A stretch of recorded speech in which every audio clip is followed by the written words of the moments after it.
त्यतिखेर म देशको प्रधानमन्त्री बन्दै गएको हो। मान्छेले थुप्रो हाँस्नु भयो, जेनजी पनि थुप्रो हाँसे होइन। हेर ढुङ्गा बोक्ने मान्छे आएको, यहाँ बिरुवा रोप्ने मान्छे। मैले के बिराएँ त ढुङ्गा बोकेर?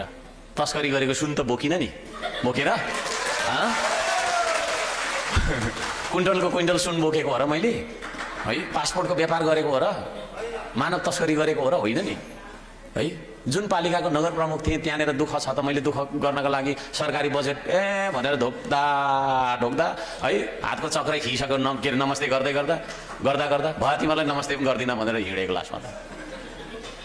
मेरो आफ्नो तपाईँको चाहिँ पालिकाको दुःख गर्नको लागि मैले श्रमको अभियान चलाएँ। म जस्तो मान्छे राजनीतिमा किन आएको त भन्दाखेरि मैले अस्ति जेनजीको आन्दोलनमा के देखेँ भन्दाखेरि जेनजीको आन्दोलन भयो, हामीले चाहेर त भएन। ती जेनजी भनेको हाम्रै फेरि भाइ भतिजाहरू है, हाम्रै भान्जाहरू, हाम्रै छोराहरू होइन, हाम्रै नातिहरू। यहाँ हामी थुप्रै सिनियर सिटिजन पनि आएका छौँ। जेनजी पनि यहाँ उपस्थित हुनुहुन्छ भने होइन। यो सबैभन्दा कान्छो पुस्ता जेनेरेसन जी। त्यो आन्दोलन भयो। त्यो आन्दोलन किन भयो भन्दा विभिन्न कारणहरू छन्।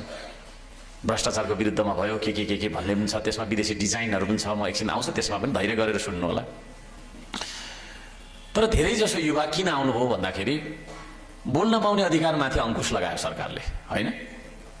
फेसबुक बन्द गरिदियो, टिकटक बन्द गरिदियो होइन र, युट्युब बन्द गरिदियो। यो चाहिँ बोल्न पाउने अधिकार हो क्या मान्छे है। विदेशमा हाम्रो आफन्तहरू छन्, दिनभरि काम गरे पनि बेलुका यसो लाइभमा बोलिन्थ्यो नि त होइन है।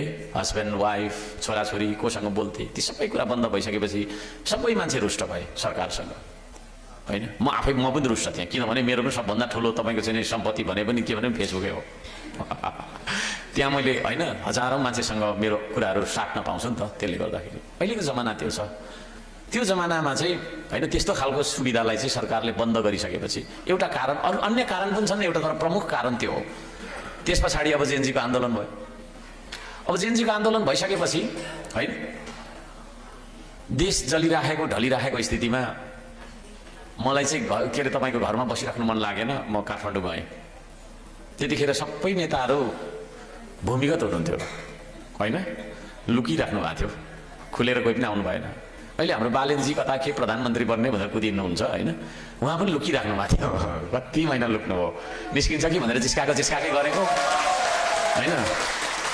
जिस्काउनु मैले थुप्रै त्यो बारेमा पनि म आउँछु। आज निकै लामो कुरा गर्नु मन लागेको छ। तपाईँहरू बस्ने पनि छ यहाँ, चौरीमा भएको चाहिँ उभिने अझै हतार गर्नु पर्थ्यो जस्तो लाग्थ्यो। त्यसो हेर्दाखेरि चाहिँ मैले के देखेँ भन्दाखेरि यो देशमा विपदको बेला अगाडि बढ्ने मान्छे देखिनँ मैले है। म त धरान उपमहानगरपालिकाको मेयर, मतलब त्यहीँ फेरि अर्को कार्यकाल पनि त्यही पो चलाउँ कि अब धराने जनताको त त्यो चाहना हो। अस्ति मैले रिजाइन दिएँ, हाँस्दै दिएँ, तर सबै रुनु भएछ बिचरा।